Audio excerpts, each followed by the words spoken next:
Mateus 28, versículo 18. Hoje vamos falar dos 4 maiores poderes do universo. Nenhum deles está na mão do ser humano. Nenhum deles pode ser manipulado pelo homem, portanto, não podem ser corrompidos. Os 4 maiores poderes do universo são responsáveis pela maior transformação que jamais a raça humana poderá produzir por si mesma. Toda a ciência, toda a tecnologia, toda a cultura, todo o poderio bélico, todo o armamento nuclear, jamais poderá produzir uma nova criatura. Vou-lhes falar a respeito do poder do Deus Altíssimo manifesto de 4 extraordinárias maneiras. O poder da cruz, nada mais pode me libertar da condenação do pecado. Romanos 6, versículo 6. Pois sabemos que a nossa velha natureza pecadora já foi morta com Cristo na cruz a fim de que o nosso eu pecador fosse morto, e assim não sejamos mais escravos do pecado.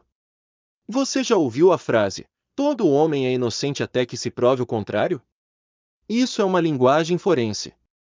Alguém vai ter que provar que uma pessoa é culpada. Parte-se do pressuposto que todo cidadão é a priori inocente.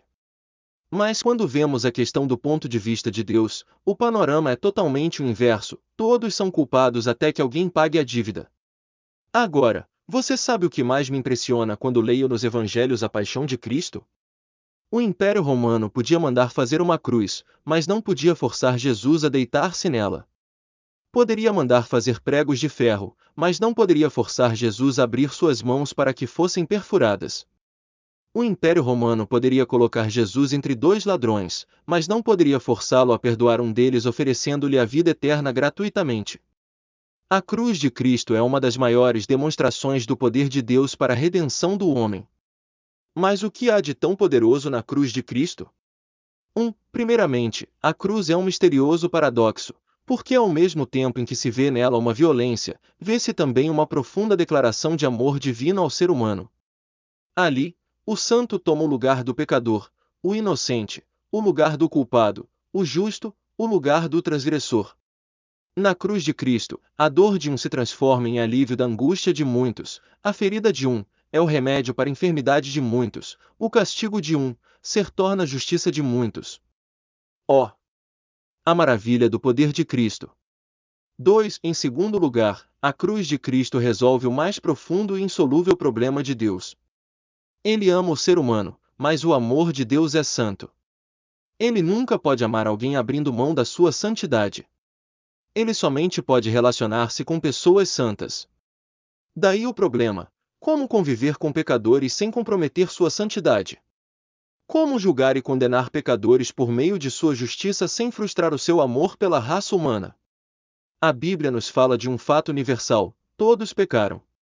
Romanos 5, versículo 12. Portanto, assim como por um só homem entrou o pecado no mundo, e pelo pecado, a morte, assim também a morte passou a todos os homens, porque todos pecaram. Todo pecado é uma afronta pessoal a Deus, primeiramente porque Ele nos criou para amá-lo, e nos fez para sermos santos, como Ele é. Mas também o pecado provoca em Deus uma irreprimível indignação. No livro do Apocalipse, lê-se do lagar, tanque, da cólera de Deus, ou do lagar, tanque, do vinho do furor da ira do Deus Todo-Poderoso. Apocalipse 14, versículo 19, 19, versículo 15, a ira de Deus, uma vez provocada e manifesta, causa a aniquilação completa da criatura a qual é destinada. João 3, versículo 36. Por isso, quem crê no Filho tem a vida eterna, o que, todavia, se mantém rebelde contra o Filho não verá a vida, mas sobre ele permanece a ira de Deus. Quando um pecado é cometido, a lei de Deus, a sua vontade, a sua moral, enfim, ele é pessoalmente ofendido. Ora, o que é pecar? É quando alguém se rebelou contra o seu governo, sua autoridade, e agora ele requer com justiça uma compensação pela rebeldia. Ora, a única compensação justa para o pecado do homem é a morte do transgressor. Se todos pecaram, todos terão que morrer. Mas se o homem paga pelos seus pecados, com sua morte, Deus fica satisfeito em sua perfeição, mas o homem se perde. Mas acontece que há também esse lado de Deus, a riqueza da sua misericórdia, que o faz ter o miserável no coração. Como aplacar a ira santa e justa de Deus e ainda salvar o ser humano? Quem pode fazer tal resgate? É necessário alguém que seja verdadeiramente humano para representar o ser humano. Mas para que a compensação seja aceita, ela precisa ser perfeita e oferecida por alguém perfeito aos olhos de Deus. Ora, somente Deus pode ser perfeito, e somente um ser humano pode representar a raça humana. Como unir o irreconciliável? Deus resolve esse problema de maneira maravilhosa: encarnação e substituição. O Deus Filho encarna-se em Jesus, verdadeiro Deus, verdadeiro homem, Deus homem, Verbo que se faz carne, Deus profunda e graciosamente empobrecido de sua glória para caber dentro de um corpo humano. Mas é na cruz que o maior de todos os milagres acontecem. Deus precisa achar um lugar onde a ira e a misericórdia se abracem. Deus precisa de um lugar onde a lei e a graça deem as mãos, um lugar onde a justiça e a paz se beijem. Deus precisa de um lugar para realizar o milagre da substituição. Esse lugar é a cruz de Cristo. É na cruz que Jesus é castigado por Deus, na cruz Jesus é traspassado, na cruz é ferido, na cruz moído pelas nossas transgressões. A ler o Evangelho, você achará Jesus em cidades, em casas, à beira-mar, em montes, andando pelo deserto, pelas estradas, vai encontrá-lo sobre as águas do mar, nas margens dos rios, mas nenhum desses lugares serviu para a substituição. Somente na cruz Deus fez isso. Cruz é o lugar certo para derramar o sangue do Cordeiro de Deus. Cruz é o lugar certo para Cristo derramar sua alma na morte. Tire a cruz de Cristo da história e o Evangelho torna-se apenas um educado estilo de vida, mas sem poder algum para nos livrar da condenação do pecado. Qual é o poder da cruz? Paulo responde. Gálatas 6 versículo 14 Mais longe esteja de mim gloriar-me, senão na cruz de nosso Senhor Jesus Cristo, pela qual o mundo está crucificado para mim, e eu, para o mundo.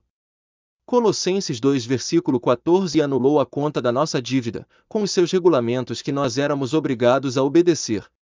Ele acabou com essa conta, pregando-a na cruz. Qual o resultado disso? Quando a dívida é paga, quando o nosso pecado é perdoado, Deus nos reconcilia com Ele, o relacionamento é restabelecido, a paz entre nós e Deus. Assim, o apóstolo Paulo afirma. Romanos 8 versículo 1 Agora, pois, já nenhuma condenação há para os que estão em Cristo Jesus. Lucas 23 versículo 33 a 34 Quando chegaram ao lugar chamado Calvário, ali o crucificaram, bem como aos malfeitores, um à direita, outro à esquerda. Contudo, Jesus dizia, Pai, perdoa-lhes, porque não sabem o que fazem. Então, repartindo as vestes dele, lançaram sortes. Isso é poder. Sabe o que Deus faz com isso? Ele transforma vidas.